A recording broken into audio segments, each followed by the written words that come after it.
আপনি কি জানতেন রোজা রাখলে অনেক বেনিফিট পাওয়া যায়? আজকে সেইগুলোই বিস্তারিতভাবে আপনাদের সাথে শেয়ার করব। আমার অনুরোধ থাকবে পুরো ভিডিওটা দেখবেন, আমার মনে হয় নতুন কিছু জানতে পারবেন। প্রিয় দর্শক, মুসলিমরা রোজা রাখলে তাকে বলা হয় সিয়াম, খ্রিস্টানরা রোজা রাখলে তাকে বলা হয় ফাস্টিং, হিন্দু বা বৌদ্ধরা রোজা রাখলে তাকে বলা হয় উপবাস, বিপ্লবীরা রোজা রাখলে তাকে বলা হয় অনশন, আর মেডিকেল সায়েন্স রোজা রাখলে তাকে বলা হয় অটোফেজি। এই অটোফেজি কি আর এর সাথে রোজার কি সম্পর্ক তা নিয়ে আলোচনা করার আগে আসুন আরেকটি বিষয় একটু জেনে নেওয়া যাক। প্রিয় দর্শক, রমজান মাসে রোজা রাখার অনেক ফজিলত কোরআন ও হাদিসে এসেছে। বাট ডিয়ার ভিউয়ার্স, রমজান মাসের আরেকটা বড় ফজিলত হলো আল্লাহ পাকের এই মহান হুকুম এতটাই বিজ্ঞানসম্মত যে এই রোজা রাখলে শরীরের অনেক উপকার হয়, সেগুলো আমরা অনেকেই জানি না। না খেয়ে থাকা বা উপবাস নিয়ে চিকিৎসা বিজ্ঞানে যেমন হিপোক্রেটিস বলেছেন, আমাদের প্রত্যেকের শরীরের মধ্যেই একটি ডাক্তার বসবাস করে, আমাদের উচিত সেই ডাক্তারকে কাজ করতে দেওয়া। এটি একটি প্রাকৃতিক প্রক্রিয়া। একটু হিজিবিজি কথা, আসলে উনি অনেক আগের লোক, ওনার টাইমে এই অ্যাডভান্স মেডিকেল সায়েন্স ছিল না। বাট উনি যা বলেছেন ঠিকই বলেছেন,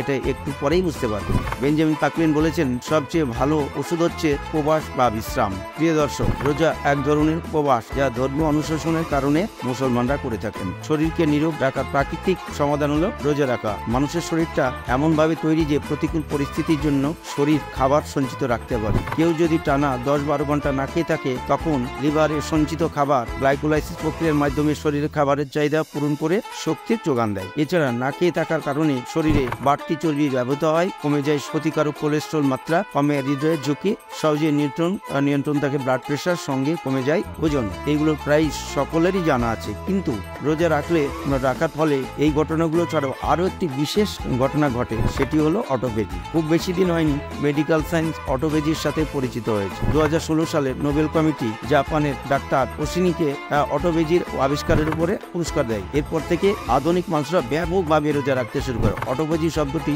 গ্রিক শব্দ, অটো অর্থ নিজে এবং ফেজি অর্থ খাওয়া। সুতরাং অটোফেজি মানে নিজেকে খাওয়া। শরীর কোষগুলো বাইরে থেকে কোনো খাবার না পেয়ে যখন নিজের অসুস্থ কোষগুলোকে খেতে শুরু করে, তখন মেডিকেল সায়েন্সের ভাষায় তাকে বলা হয় অটোফেজি। ব্যাপারটা আরেকটু সহজ করে বলি। প্রিয় দর্শক, আমাদের ঘরে যেমন ডাস্টবিন থাকে, আমাদের কম্পিউটারে যেমন রিসাইকেলিং বিন থাকে, তেমনি আমাদের শরীরের প্রতিটি কোষের মাঝে থাকে একটি করে ডাস্টবিন আছে। এই ডাস্টবিনের নাম হচ্ছে লাইসোজোম। প্রতিনিয়ত আমাদের শরীরে বিভিন্ন কোষ মরে যায়। এই মৃত কোষগুলো আমাদের কোষের অভ্যন্তরে লাইসোজোম নামের একটি বিশেষ কোষাঙ্গে জমা হতে থাকে। একইভাবে শরীরের মধ্যে মৃত ব্যাকটেরিয়া, ভাইরাসও জমা হতে থাকে লাইসোজোমে। কিন্তু সারাদিন রোজা থাকার জন্য বা না খেয়ে থাকার জন্য শরীরে যখন চাপের মুখে পড়ে, তখন রিসাইকেল বিনে সঞ্চিত মৃত কোষগুলো থেকে শরীর শক্তি তৈরি করে, যার ফলে শরীরে বজ্র পদার্থ ব্যবহৃত হয়ে শরীরকে করে রোগমুক্ত বা দূষণমুক্ত।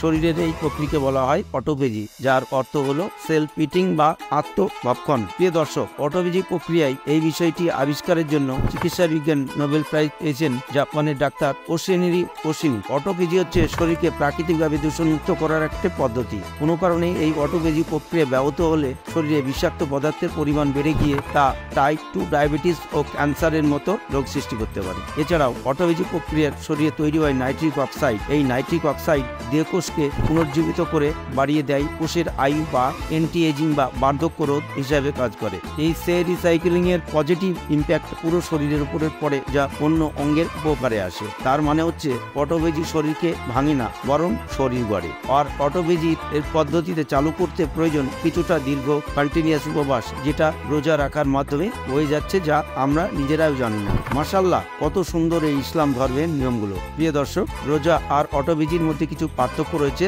যেমন রোজা রাখি আল্লাহ পাকের জন্য, কিন্তু অটোফেজি হলো মেডিকেল ফাস্ট, এটা ডাক্তার পরামর্শ, কিছু টেস্ট করতে হয়, ফাস্টিং এর মধ্যে পানি হয়, ওষুধ খেতে হয়। রোজা এমন একটা ইবাদত যেটা করলে ইহকাল পরকাল দুই জীবনের অনেক লাভবান হওয়া যায়। আসলে প্রিয় দর্শক, এই রোজা না, আমি শরীয়তের হুকুম অনুযায়ী বিধানগুলির দিকে, রাসূল সাল্লাল্লাহু আলাইহি সাল্লামের নিয়মগুলোর দিকে তাকিয়ে দেখতে পাওয়া যাবে যে নেকি উপার্জন তো আছেই, তার সাথে অনেক উপকারিতা রয়েছে, যেগুলো কিছু আমরা জানি, কিছু জানি না। তাই আসুন শরীয়তের সবকিছু হুকুম মেনে চলার চেষ্টা করি, আখিরাতের কাজ করি। আল্লাহ রাব্বুল আলামিন আমাদেরকে রোজার পুরোপুরি হক আদায়ের তৌফিক দান করুন।